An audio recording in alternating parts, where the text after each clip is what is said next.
So almost everything impressive you've seen AI do lately, coding agents, deep research, assistants that can actually finish a job, isn't just one clever prompt. It's many model calls wired together in one of 8 repeating shapes. Learn these 8 and you can read almost any AI system like a blueprint. And you can even build one yourself. Each pattern is simply a way of arranging multiple calls so that the result is more reliable, faster, cheaper, or easier to measure than any single call could be. But why would you use this instead of a single one and/or multi-agentic workflow that comes packaged with Cloud altogether? And the answer to that is actually building something that's production grade that can serve your customers. A good example is a social media management team where you have one agent that is responsible for pulling information from the web like hooks and other videos and calculating all the data around it. Another one is really good for writing content or writing ideas for content. Another one is really good for research and then validating those ideas against the research in the field. And another one is really good at actually creating the videos for you. That entire flow here is sequential, and that's one of the flows that we'll be talking about today. But you can see the power in being able to associate each one of those to an individual agent that can then pass the data along to each other. So without further ado, let's dive into these 8 different patterns. The first 3 patterns we'll talk about share one thing. Decide the shape of the work ahead of time. So the model does the thinking inside of each step, but the overall flow is fixed and deterministic. If you understand the flow, you can assign these agentic patterns to that flow. Prompt chaining is the simplest of all of them. Instead of asking one prompt to do everything, summarize, outline, draft, and format in a single shot, you break up the task into a sequence of smaller steps, and each step's output becomes the next one's input.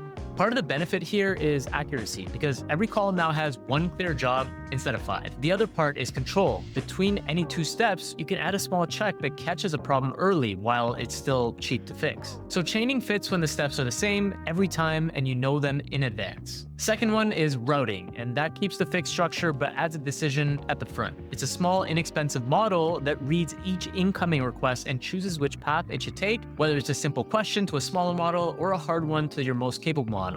Something like a refund request dedicated to its own dedicated flow. The idea worth noting here, however, is leverage. The routing decision itself is tiny and cheap, but it controls which expensive path runs. So a little classification up front saves a lot of work behind it. Routing is really helpful and it fits when requests fall into distinct categories that are genuinely better handled in different ways. And it helps to give it an explicit, not sure, path, since a confident wrong guess is more costly than admitting uncertainty. The third one here is parallelization. It keeps the structure fixed and changes the timing. If parts of the task don't depend on each other, there's no reason to do them one after another. You can run them at the same time and benefit from the latency. That takes 2 forms. One is splitting a job into independent sections and running them at once, mainly for speed. The other is running the same request several times and comparing the results. It's less about speed, more about confidence, because when several independent passes land on the same answer, you can trust it more. The one requirement here is that the pieces really need to be independent. If they quietly depend on each other, running them in parallel just hides that.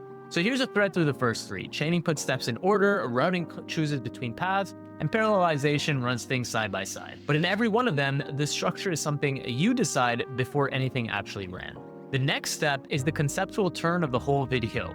In the pattern so far, the flow is something you wrote down beforehand. The next 2 hand that specific decision to the model. The first one is Orchestrator Workers. It's what fits when you can't write the steps in advance, because they depend on the specifics of each task.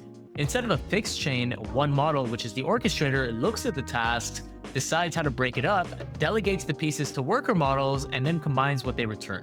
It's essentially prompt chaining, where the model writes the chain at runtime instead of you writing it beforehand. And that's also the line that people usually draw. Between a workflow and an agent, a workflow follows a path you define and an agent decides its own path. What you trade away here is predictability, because there's no fixed structure to fall back on if the model's plan is poor. The second one here is hierarchical, and it's the same idea, but it's applied to itself, for when a task is too large for one orchestrator to hold. It's almost like continuing to build layers on top of each other.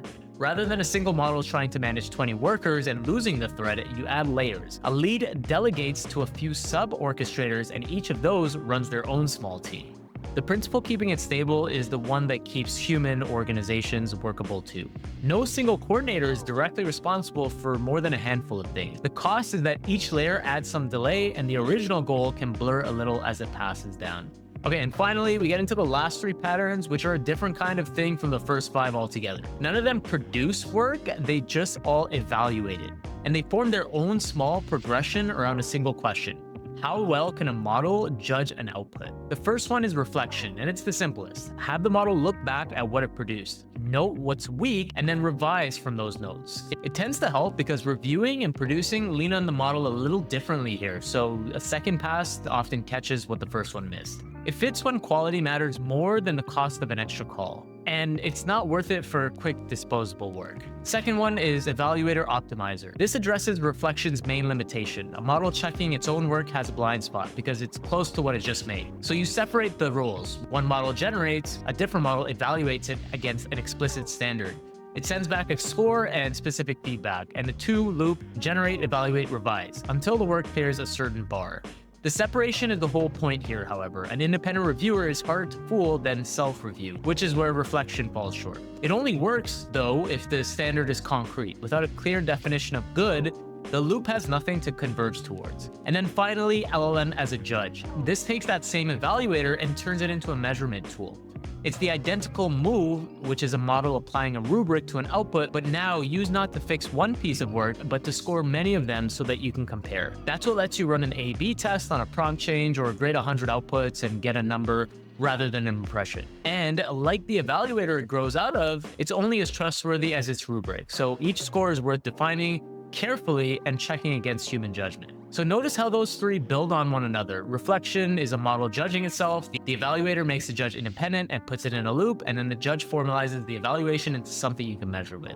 The same underlying move is just a model assessing an output at 3 rising levels of rigor. So a real system might route a request to a right path, run that path as a chain, ban part of it out in parallel, hand an open-ended step to an orchestrator, and then score the final result with a judge. They behave more like building blocks than like competing options. Each one solves a specific problem, and most real systems have several of those problems at the same time. Which brings it back to where we started. None of this replaces a single model call. It's what you add when a single call just isn't enough. So if the work is a one-off or exploratory or something you're watching and adjusting as it goes, one call in a chat window is still the go-to. These patterns earn their extra complexity when the work has to happen repeatedly, reliably, and without you in the specific loop. And each one is a well-understood way to get there. Drop a like and subscribe below because I'll be building out each one of these separately in other videos to come. See ya.